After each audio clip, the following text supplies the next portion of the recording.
Hey everyone, I hope you're all having a fantastic day so far. Today, I want to talk about how high performing teams do not work. Okay, not how they work, but how they don't work. Now, just like you probably, I've been blessed to work with multiple different types of teams. Okay, high performing teams, not so high performing teams, in the middle, whatever it may be. And there are some observances that I've made when it comes to what makes them not work, because there's a lot of this stuff going on right now, especially post COVID. Okay, now the first thing is communication is rubbish. I want to be clear, communication is rubbish. And what that typically looks like is leaders in default positions are not able to effectively transfer information, communicate information to their direct reports or their teams. And so what ends up happening is that these individuals feel undervalued, not seen, frustrated, not able to deliver effectively, because what they're doing is not aligned to the intentions of the leader and or the organization. And so there's a trickle effect. There's a trickle effect that is stopped at a certain point, which doesn't allow the rest of the information to flow effectively. And so this really relies on, number one, establishing the expectations when it comes to communication, and that needs to be a bi-directional relationship. So for example, the direct report and or the team needs to express what they expect when it comes to communication, and the leaders need to do the same, not only for what they're going to do, but what they need from their teams. The second thing is developing a level of empathy and understanding that, hey, do you know what? These people need information. Okay, I can't be silent, I can't be siloed. I need to be able to express exactly what is happening in here and what I've been told as well, and what may happen, so that we can deliver effectively. So empathy is required, and really that's another way of saying be in a person's shoes. The third thing is that there needs to be the right level of emotional intelligence capabilities. For those of you who are learning within this space, emotional intelligence is broken down into 5 main factors.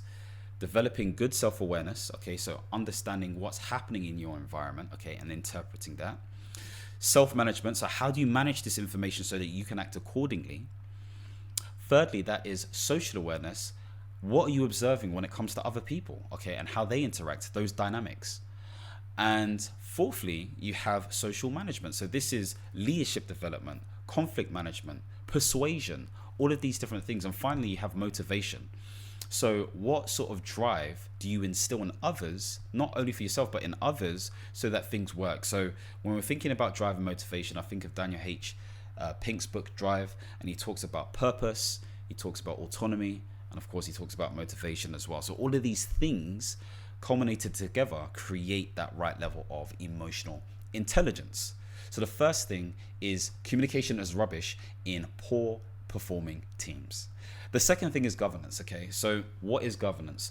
Governance is effectively a way to understand and manage accountability, risks and issues, and also performance.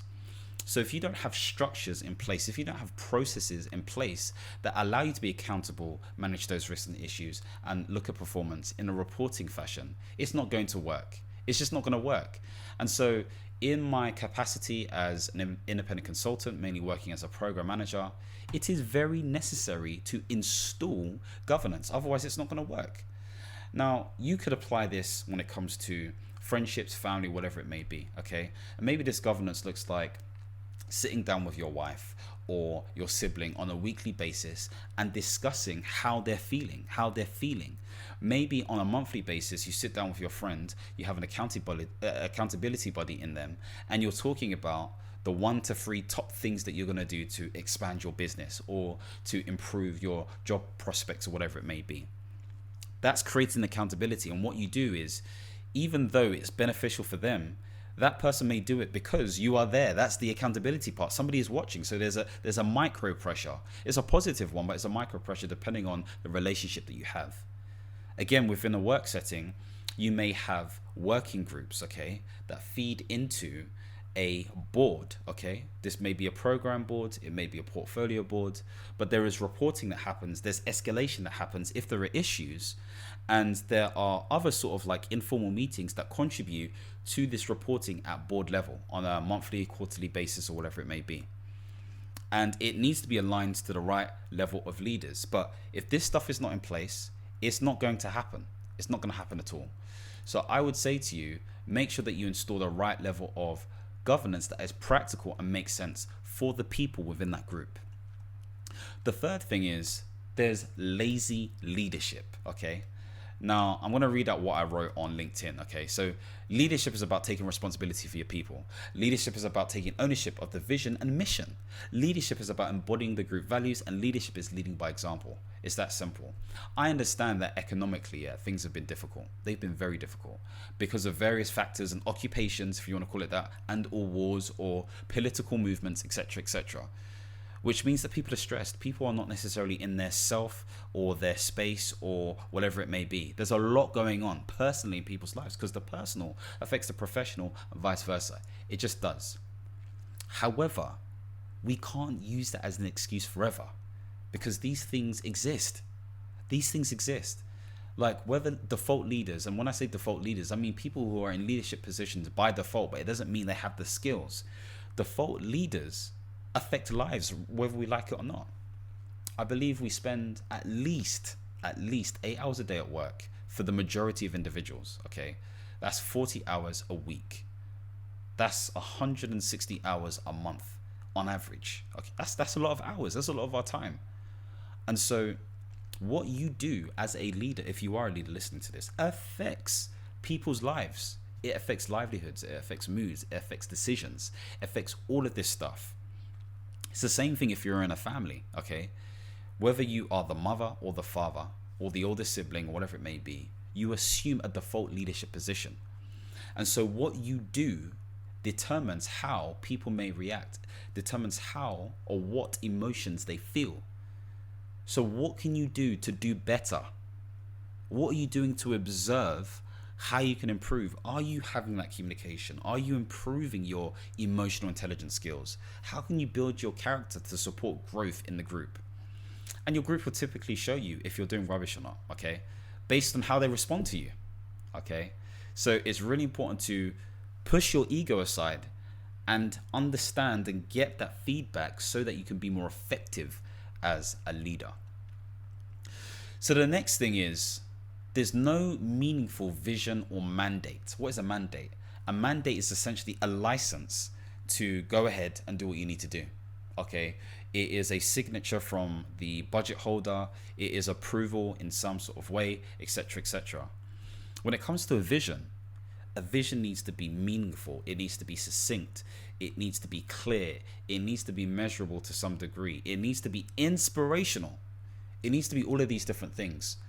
And if you don't have that at the forefront of your mind, if you're not reminded of this on a regular basis, you don't have a strong why behind why you're doing what you're doing. And why is that important? The why is important because it links to values. Values determine what is important to us. And so if we can articulate what is important to us in form of a vision that everyone can jump on and recognize, then that is powerful. That is powerful. That's where it makes sense to actually start delivering upon this stuff. But if you have a poor mandate, okay, if there's no backing behind what you're trying to do, what ends up happening is you have poor sponsorship, you have poor delivery, you have avoidance anxiety, you have burnout frustration, and you have a high employee turnover, or people just not wanting to be around you, okay, which is the same as avoidance to some degree. So there has to be a level of substance and authenticity behind what you are doing as a leader, but also what the vision is about, okay? Now, of course, from a personal standpoint, maybe individually, your mandate is you being true to yourself, okay? So that when you do something, when you are aiming towards something, it makes sense in alignment to your values and goals because it's going to be easier for you to do. It just makes more sense. You're not trying to do anything. You're not trying to be efficient. Efficiency happens because values really are wrapped around your decision-making process. And so the decisions you make are in honor of yourself because they're aligned. That's the point I'm trying to make. So all of this stuff should be making sense, okay? Hopefully it does. So that's what makes, okay, those 4 things, when not done well, make a poor performing team. So if you want a high performing team, whether this is within an organization, your family, your friends, yourself, do the opposite, okay? Communicate effectively. Ensure that you don't put yourself in a position where you have a poor vision or mandate. You know, make sure that you have the right level of governance, and also make sure that you're in a position where, yeah, you're just bossing it. You're not being a lazy leader. So hopefully this has given you some insights. Use this where you can. Start thinking about your life in a certain way. Start thinking about your teams and organization in a certain way, and see if you line up with this stuff at all. If you want to see more things around portfolio careers and or life management, make sure to subscribe and hit the notification bell. And as always, my friends, understand, reach, and expand. Peace.